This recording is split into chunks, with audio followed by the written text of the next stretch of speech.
Hey guys, welcome back to the Golf Podcast presented by Golficity. This is episode number 323, and we're going to talk in a minute about how to get the most out of your lessons. We've said before that golf lessons are one of the biggest bang for your buck values. And oftentimes, we wait to go to a lesson until something is really dramatically wrong with our game and we're frustrated and we want to fix it.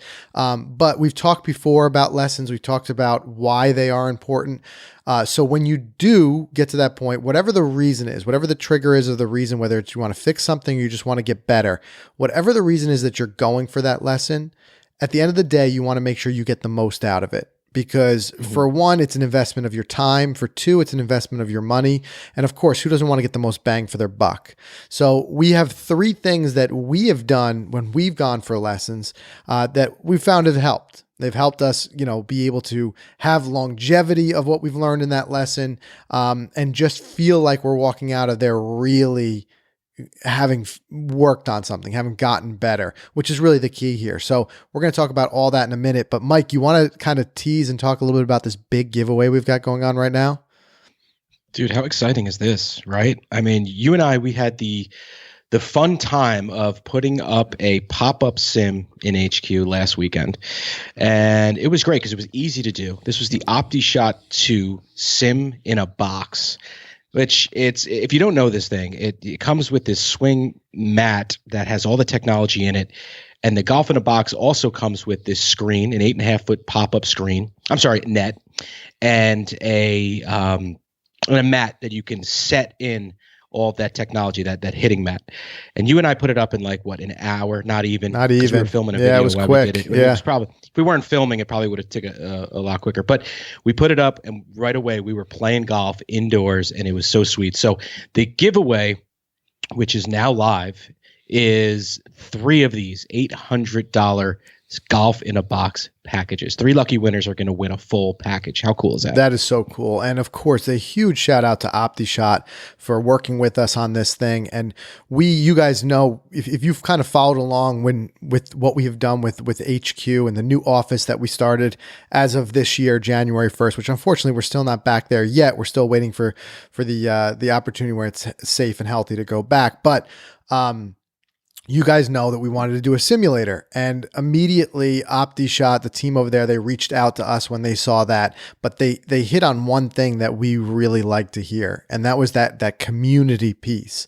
So the fact that all of their units, from the big vision system that we're going to be putting in our HQ down to the Golf in a Box, which is that simple kind of pop-up simulator that Mike was just describing, all of them run on a software that's connected to the internet. It runs through your computer, and we're going to be working with them on ways that we can play virtually with the Golficity community. So we want to be able to have maybe some virtual tournaments, things like that. So it's another way to bring our community, which is spread out all over the world, closer together. So this is kind of the kickoff to that. We have the one set up temporarily in our HQ that we're going to be using and kind of experimenting with while we're waiting for the big system.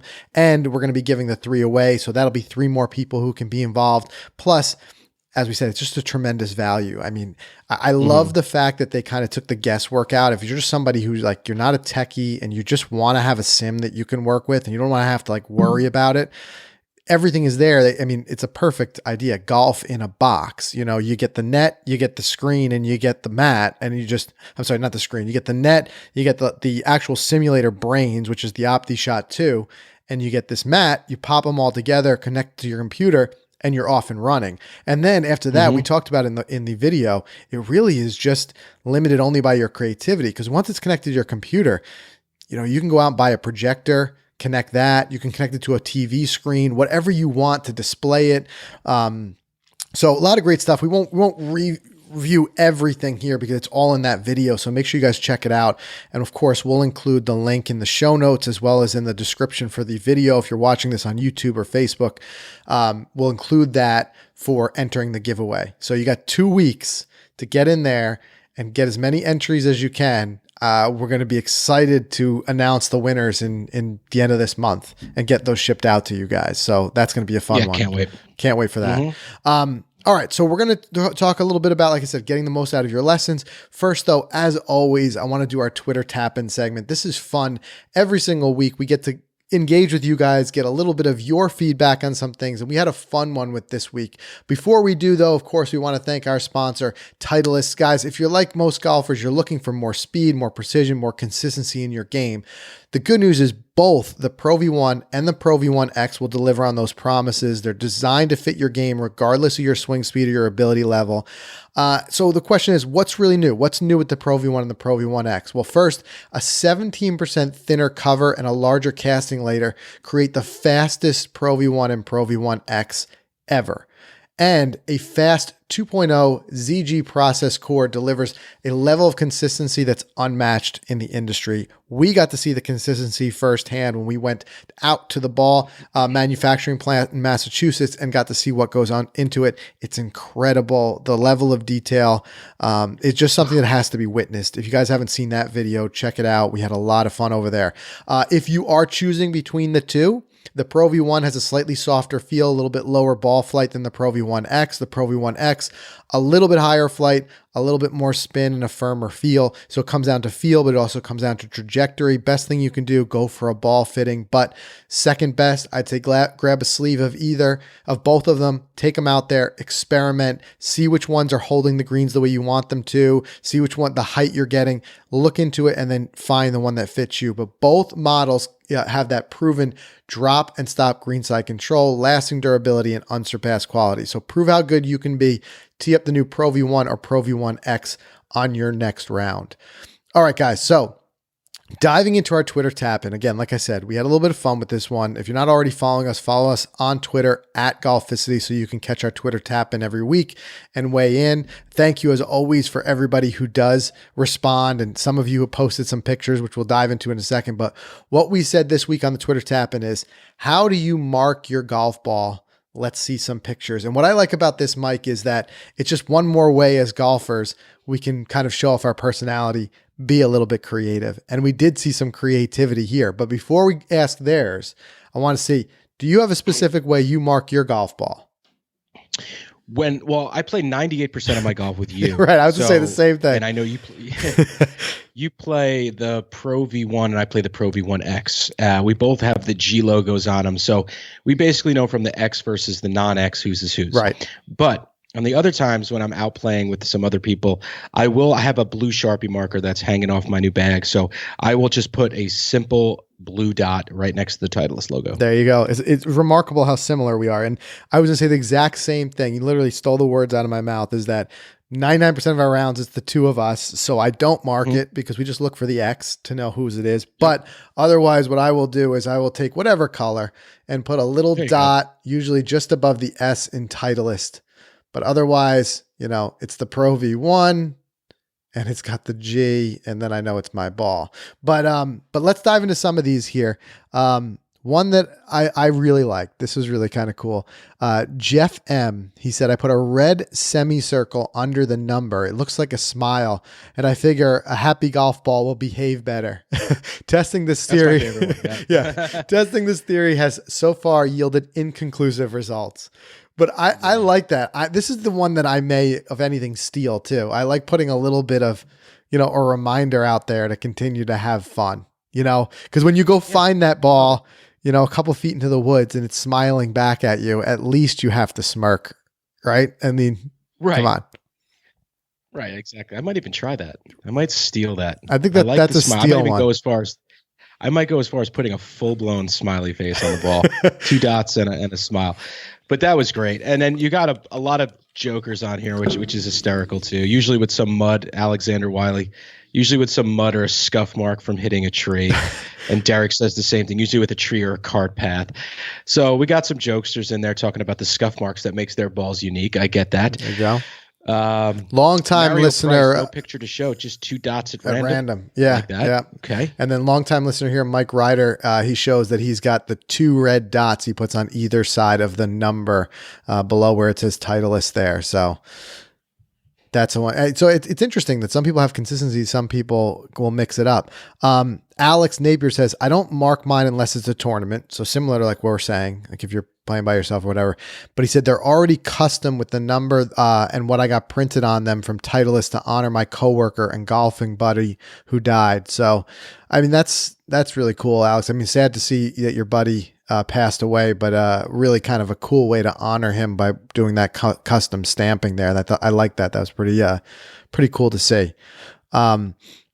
Let's see. Warren says, I don't have a pick, but I usually mark out the eyes in Titleist so I can see how bad I'm going to hit it.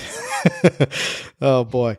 But yeah, this is fun. I mean, this is really cool. I want to keep this conversation going. We got a couple of good responses here, but I'm sure there's a lot more. So make sure you guys share your pictures with us. You can post them pretty much anywhere on social, tag us, let us see how you mark your golf balls.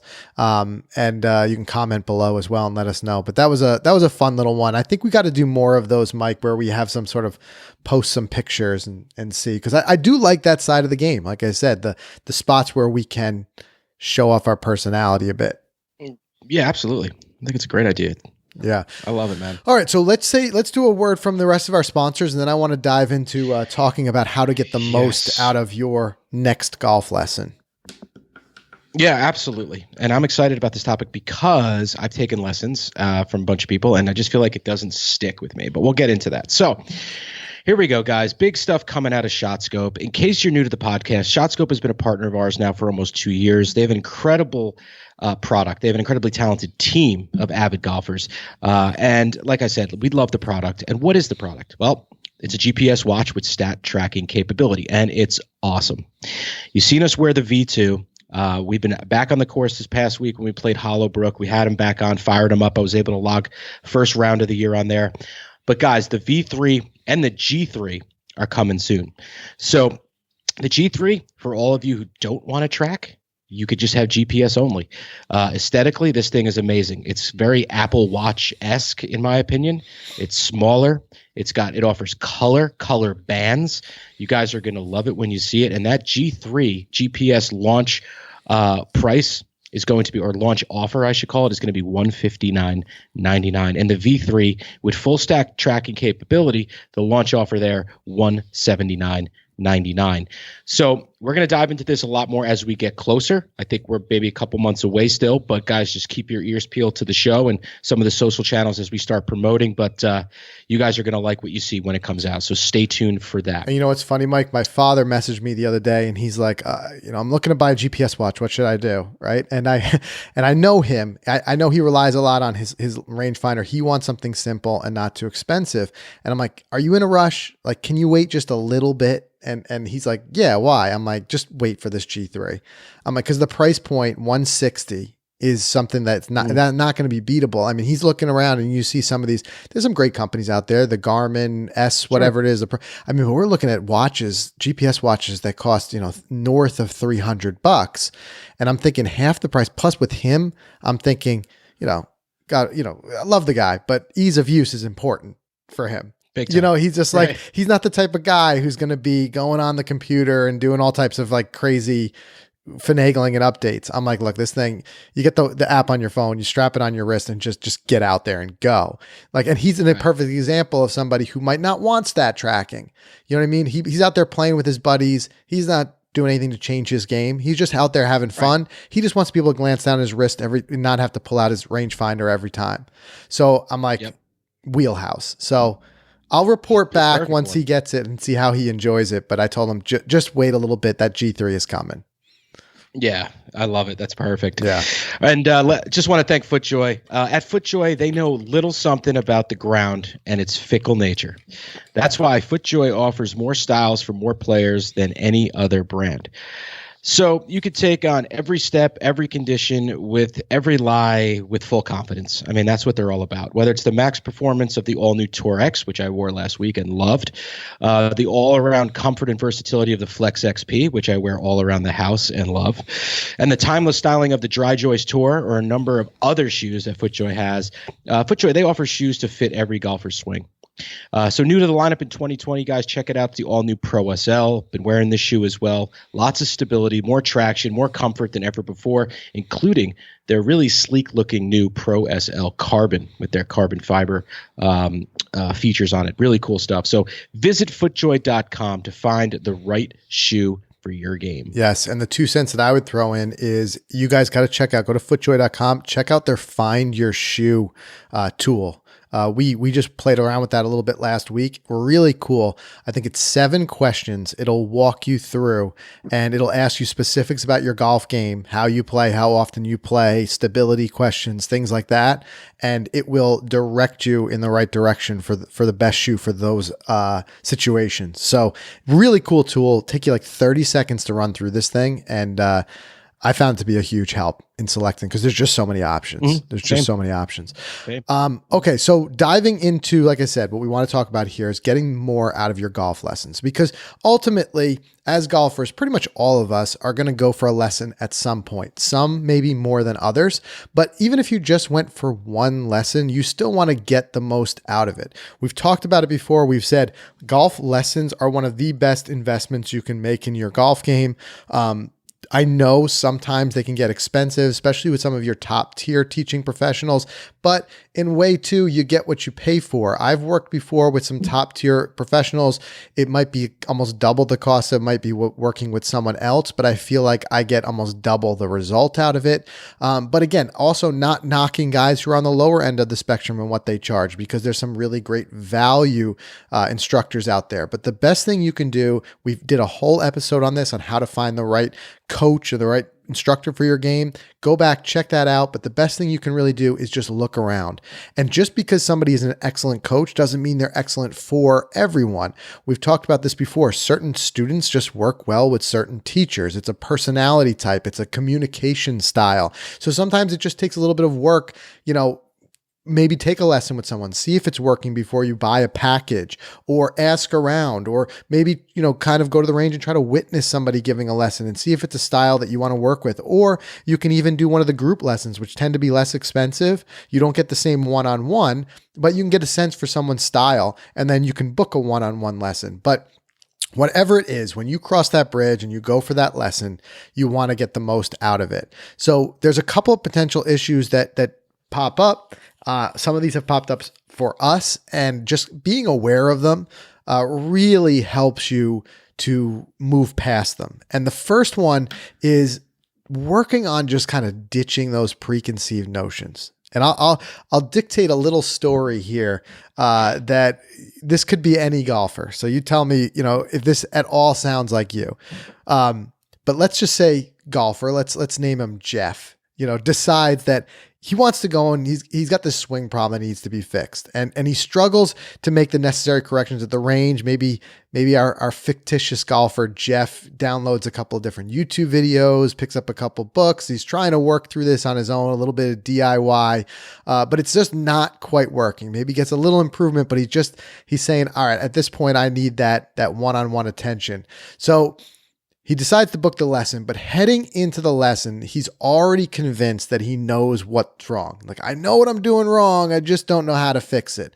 So that kind of closed-minded approach, you end up ignoring a lot of the advice that the teacher is giving during the lesson, because you're kind of just subconsciously looking for those cues that validate what you believe is already the problem. So you're already starting to look for and listen. Right. You may even say like, oh yeah, I heard something like that in a video that I watched, and you start to really just focus in, but you're subconsciously blocking out some of the other stuff that's being said. Or if a coach starts to steer you in a different direction, be like, well, you may, I understand what you're saying, but I think it's this that's affecting you.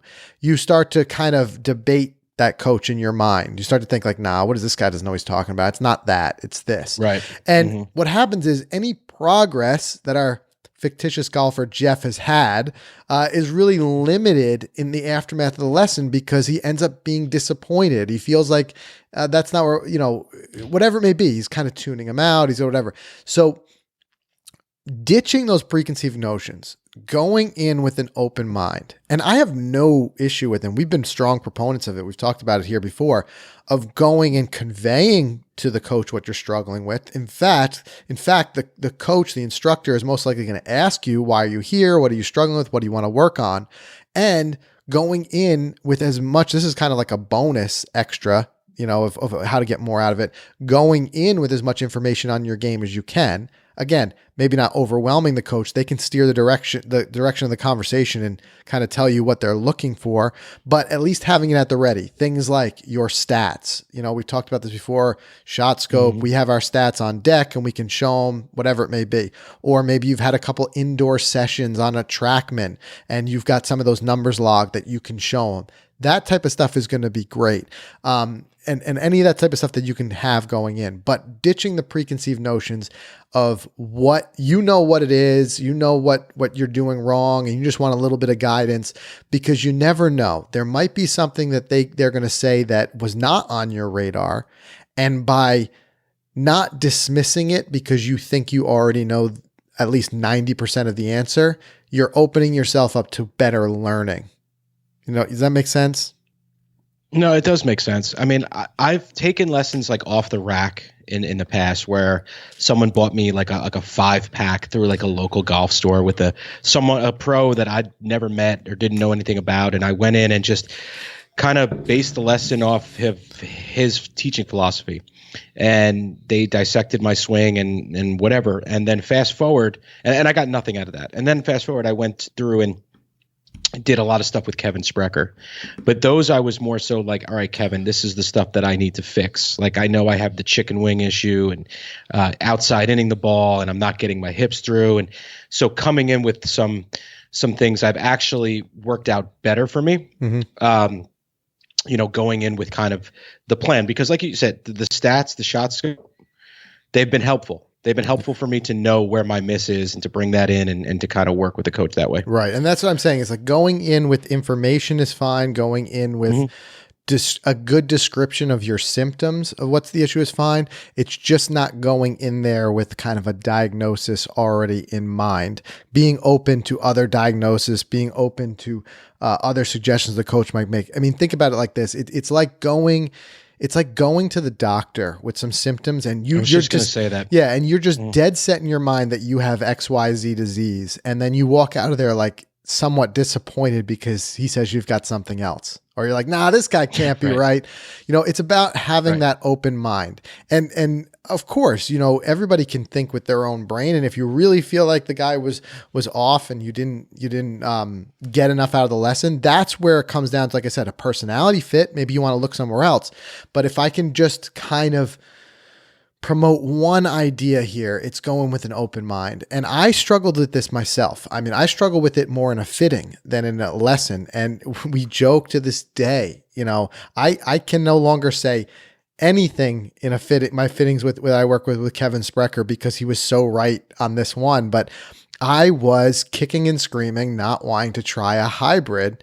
When we went through our first fitting with him, I'm like, no, I love my 3-iron. Don't take it out of the bag and replace it with a hybrid. But again, a sign of a good coach. He pushed me, nicely, but pushed me, maybe even tricked me a little bit and saying, you're here, just hit it. Why not? And it turned out to be one of the best clubs for me in the bag. A similar type of thing can happen with this. So just don't go into it with a closed mind, with this diagnosis already in your mind, and you're just trying to walk out there with the prescription for that diagnosis. Be open to them. It might be something else. An example Mike just gave is like, oh, I have this chicken wing. And you might be so focused on that, and you might be so, deep diving into like YouTube videos and things and just Googling chicken wing all day, but not realizing that maybe it's something else that's causing that. Maybe it's ball position. Maybe it's rotation. Maybe it's balance. And all of a sudden you're like, the guy's not saying chicken wing or that focused on it. He's just trying to fix your ball position. But then all of a sudden, the chicken wing starts to disappear. But you're so focused on everything you heard, and you keep saying, I heard this and I heard that. Again, feedback is good, but you've got to walk that line where you start to realize that I'm allowing this person to teach me, because that's what they are. They are the instructor. And if you get in the way of that with too much of your preconceived notions, it can be a hindrance. But so that would be the number one thing. First thing, ditch those preconceived notions, commit to the lesson mentally, and go in ready to learn and listen. And you will get more out of your lesson that way. Another thing you can do is really work on attacking a specific problem, especially if you're hoping that you're going to solve some issues with a single lesson. Some of us will just start with one lesson before you get into any type of lesson plan. You got to understand that if you're going to go into one lesson, you're not coming out of there the top golfer in the world. It's just not going to happen. Even literally the top golfers in the world are consistently working with swing coaches. It's a hard game. It takes a lot of effort. It takes a lot of time to do that. So when you go into the lesson, you don't a tough thing to have would be if you had these super huge expectations of fixing everything wrong with your game in one swing. In one lesson. And a good coach will know that too. They will kind of triage, and they'll say, okay, let's fix this. And then let's leave that for another time. But that triage can really help, because sometimes if they can just get one thing working better, it can immediately translate to playing better, but they're not going to go soup to nuts and fix everything in one shot. So if you do that, again, it's almost like trying to hit too many targets at once and you end up missing everything. I'd rather see you really hone in and fix one problem, like really get to a point where you feel like I have and again, these fixes, when I say that, it's not like necessarily a snap of the fingers and you just walk out of that lesson and you never have to deal with it again. A real true fix to me is you've diagnosed the problem. You now are aware of what's going wrong, and you walk out of there with some sort of practice plan that is going to remedy that. Because if you guys saw some of the work we did with like game-like training, you saw that we talked about it takes time. No matter what, these changes take time. You become aware of the change you need to make, but it takes time to do it. So you're not going to walk out there perfect. But in this case, if you can go in with a specific problem that you identify with your coach and walk out of there with an action plan to fix that specific problem, is a great foundation to work on. And then the next time, working on the next problem or whatever it may be. So going into those lessons with one specific issue you want to solve can really help. A classic example, you hear this one all the time. You might want to get rid of your slice, or maybe it'd be working. The slice, yeah. sure. I mean, I would say if you polled instructors, how many of them would say that most people come to me with that? But that's also because the slice is a common issue with many, many different causes. That's where it goes back to our first point of keeping an open mind, because what you might think is causing your slice, it might be something else. But you may go in there and say, I want to fix a slice, or I want to add a few yards to my average drive. Whatever it is, you want to communicate that goal to your teacher. Don't leave them guessing. It's very difficult if you put yourself in an instructor's shoes. And I'm not an instructor. I'm just trying to empathize here and put myself in their situation. If someone came in, they're just like, fix me. I want to play better. I want to shoot better. That's a tough one. And a good instructor will kind of take a look and then will, for you, identify the one problem that they want to work on there. But if you can identify it and guide the ship a little bit, that's great too. So let me ask you a question. If you had a 1 hour lesson with Spreck tomorrow, what's the one thing that you'd go in to get fixed right now? I really want to work on that moment of impact. Because I feel like I'm starting to make a little bit of steps in the right direction, with it. We've been working with that, like I said, that plane mate. But I, again, hit up on the ball too much and I don't get enough spin.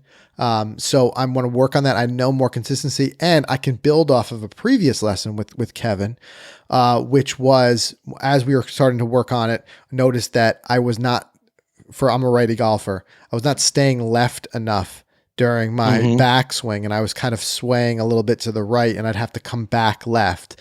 So I know that was part of it. And then if I don't come all the way back left enough, I'm not making that contact at the right point. So that I would just do one whole lesson just on that.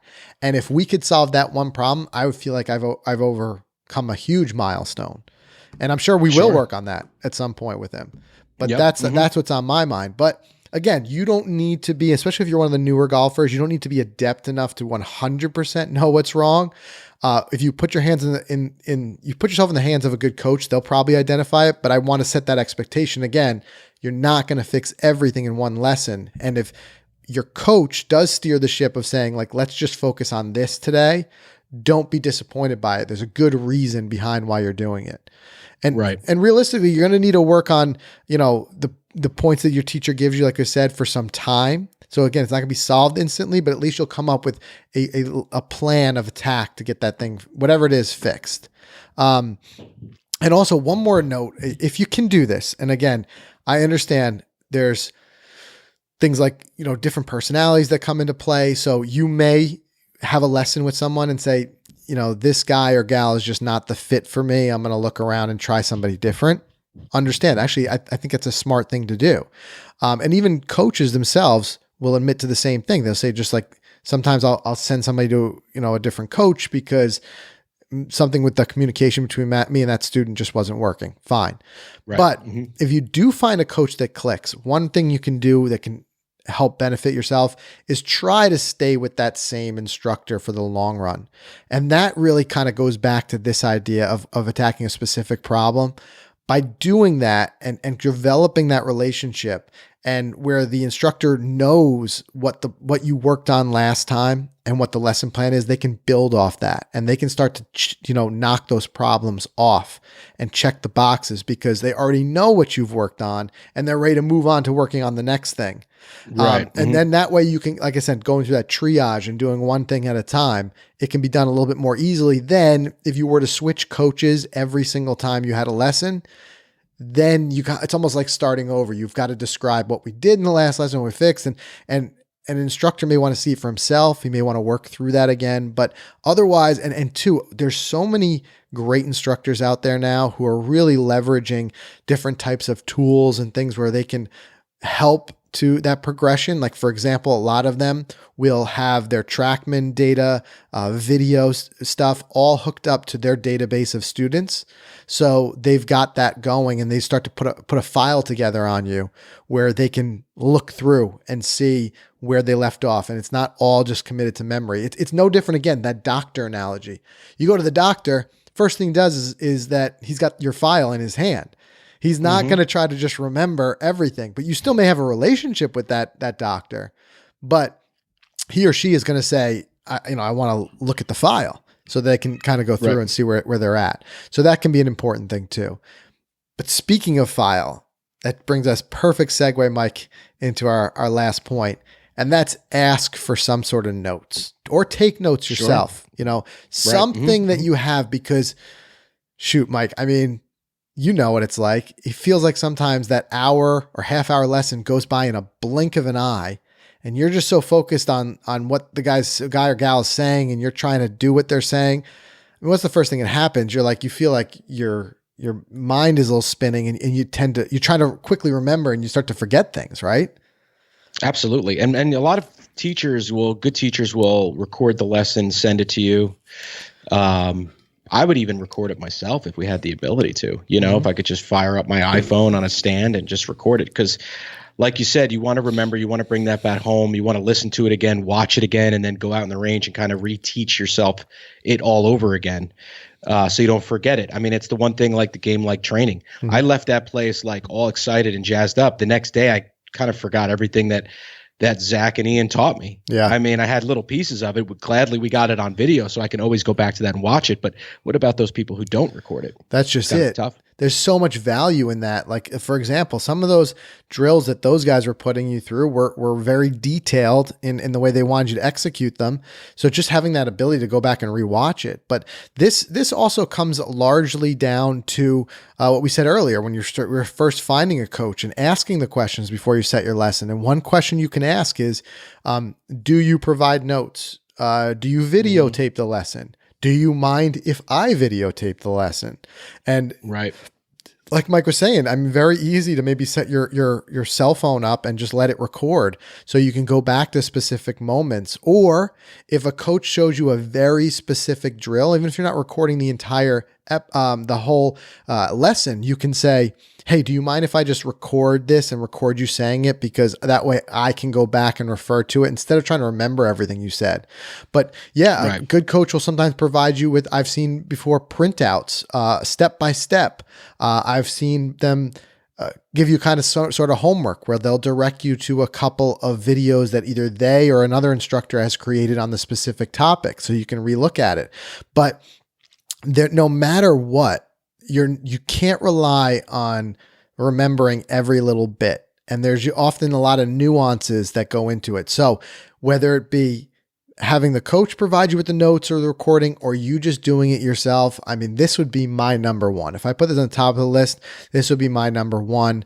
I've had lessons years and years ago when I was playing in high school before we had everything digital. And it was, on a VHS tape that, they would record, and then we would go back and we would sit in the coach's office and he'd play it back. It was not like the days where, this reminded me because Zach did that from Game Like Training when we were out there with them. The first couple of swings, he pulled out his phone, he recorded us. He goes, all right, come here. And he just shows us back and he's sliding his finger to slow it down. Man, coaches 20 years ago would have died for that. Absolutely. Instead, Absolutely. We're going inside, popping the VHS in, rewinding it, and then trying to pause it. And like, if your VHS player had a slow-mo option, terrific, but most of them didn't.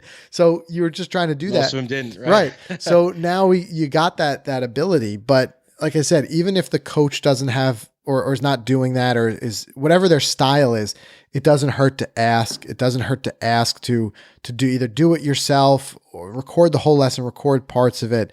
But it's something that can be really great. But I don't know. It's just something that I've always done. I'd classify it as my number one tip in this list, Mike. Mm-hmm. Yeah, makes sense.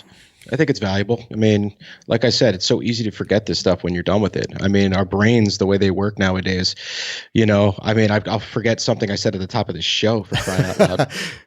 Right. So, which is why we record these shows. Makes sense. Exactly. Yeah, exactly. But, as we're talking and thinking about the one thing that you would go in and fix with a coach, it makes me think about mine, and it's putting. It's something that I would love to find a great coach that will just take the time and help me putt and just get feel in my hands through the putting stroke. I have the ability to read a green pretty well. I know how it slopes, how it breaks, maybe how fast or slow it's going to be. But I'm struggling with the actual putting stroke, leaving them short, pushing them way too long. You saw me, I think I 3-putted from 2 feet, 3 feet on that par 3 when you and I were playing at Hollowbrook. And, that stuff just made me so angry. So that's what I'm going to try to. I'm going to try to find a teacher this year that can just work with me on putting. Yeah. And it's crazy how often that's overlooked. There's just so many people, when they go for a lesson, it's a swing lesson, lesson, right. But the two types of lessons that we've gotten a lot out of are playing lessons and putting lessons. And I agree. Yeah. I mean, if you're again triaging and it's a budget thing and you've got only so much money to put towards it, man, putting it towards those short game lessons. I mean, all of us, of course, we want to go for a swing lesson because we want to have confidence in a swing, and we don't want to be slicing the ball and stuff like that. But when you get down to the nitty-gritty of scoring, those short game and putting lessons are some of pound for pound, some of the best things you can do for your golf game. But get out there, first step is finding an instructor, finding a teacher to work with. Like I said, do your due diligence. Putting the time up front is going to really help on the back end. I mean, think about nowadays how much we kind of mull over like every investment. I mean, you go to buy a toaster on Amazon, and what do? You read through everyone's reviews, you click and you check out a whole bunch of different ones. Why are you not doing the same thing with an instructor? Going around, like kind of taking a look, seeing, some of their background, some of their style, calling them, asking them, how do you run your lessons? What do you do? Maybe whatever. A lot of these guys too now are putting out some of their lessons on YouTube and in other places, and you can get a feel for their style and their personality there. And if it's someone who gives you confidence, you can go for it. So there's a lot of different ways, but if you do that due diligence, find the right instructor, and then step 2 would be to take this kind of step-by-step approach we're talking about here to get the most out of the lesson. You're going to come out of there feeling a lot more fulfilled from the process. And then you can use this process with every lesson you have. So Yeah, I think makes sense. it's important stuff. It's been important for us as we've tried to improve in the game. And I think it can be for you guys too. If you got any of your own suggestions of ways that you've gotten a little more out of a lesson and stuff that we didn't cover here, we would love to know about it. You can post it in the comments. You can post it in the Golficity Facebook group. You can send us a message, DM us, tweet, whatever it may be. We always love to hear that type of stuff. So give us that feedback for sure. Anything else on your end, Mike, before we wrap up the show today? No. Hey, did I lose you? No, I lost you for a second, but I'm back. Okay. Is there anything on your end before we wrap up the show? No, all great stuff. I definitely encourage you guys to get out there and try to find a coach. It's so funny. I'm watching my wife outside through the window. The kids are on the swing, and guess what she's doing? She's short game practicing her chips. She's terrible at it, but I give her credit. She's trying. So there you go. Look out. She's going to beat you someday. Look out. No, I don't think ever. No, this is a great topic. And, I definitely want to commit to some type of coaching. I know you and I are running around so much, creating videos and content, getting together, playing rounds and having some fun matches and stuff. But I think it's time for me to find a weekday, like a Monday, Tuesday, where I could just get a coach and just hone in on some of these things that I need work. For sure. I mean, that's step one is identifying it. We've definitely identified things we want to work on. So we can heed our own advice here. Yeah, for sure. All right. So that's everything we have, guys. You can get to the show notes by going to golficity.com/episode 323. As always, you can catch us on YouTube, Facebook, if you want to watch the video version, as well as in the Golficity app, which just got a recent facelift. So if you haven't checked out the Golficity app, check it out. Let us know what you think. Maybe leave a review in the App Store. You can go to golficity.com/app to download it for free, and it'll get all your notifications for when a new podcast or video drops right on your phone. So it's a huge benefit of having the free app. So definitely encourage you guys to check that out, and we'll see everybody again next week.